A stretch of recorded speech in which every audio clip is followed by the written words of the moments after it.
और चलिए बात करेंगे अगली खबर की। दक्षिण विधानसभा उपचुनाव का प्रचार प्रसार सोमवार की शाम से थम जाएगा। चुनाव से पहले भाजपा इस मेगा रोड शो के माध्यम से अपना शक्ति प्रदर्शन करने जा रही है। इसे लेकर उप मुख्यमंत्री अरुण साव ने कहा कि बीजेपी की ऐतिहासिक जीत होगी। सुनील सोनी राजनीति में सक्रिय नेता रहे हैं, कांग्रेस को फिर से मुंह की खानी पड़ेगी। उन्होंने आगे कहा कि पिछले चुनाव में भी कई दावे किए थे जो फेल साबित हुए।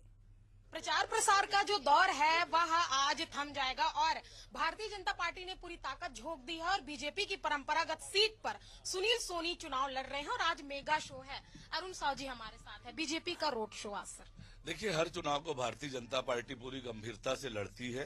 रायपुर दक्षिण का चुनाव भी हम पूरी मुस्तैदी से, पूरी मजबूती से लड़ रहे हैं।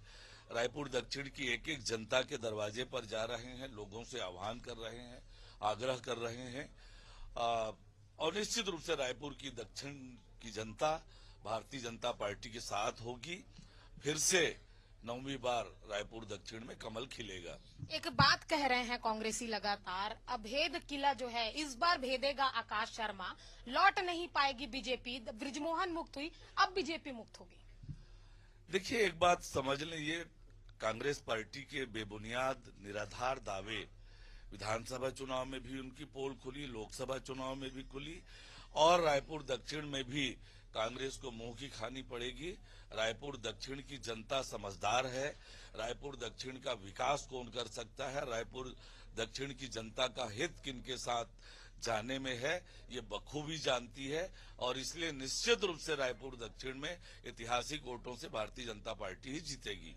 तो अरुण साव जी को सुना आपने, जहां जिस तरीके से बीजेपी के अपने दावे हैं, कांग्रेस के अपने दावे हैं, जहां कांग्रेस की बातों को उन्होंने एक तरफ कहा है कि जो कांग्रेस का जो बात है वह सिर्फ बातें ही है, विकास के आधार पे जो वोट है वो किए जाएंगे। फिलहाल आज बीजेपी का मेगा रोड शो है और इस रोड शो में जो भारतीय जनता पार्टी है अपनी पूरी ताकत झोंक देने वाली है। देखने वाली बात होगी कि इस मेगा रोड शो का चुनाव पर कितना असर पड़ पाता है। कैमरामैन लक्ष्मीकांत के साथ मोनिका दुबे, एशियन न्यूज।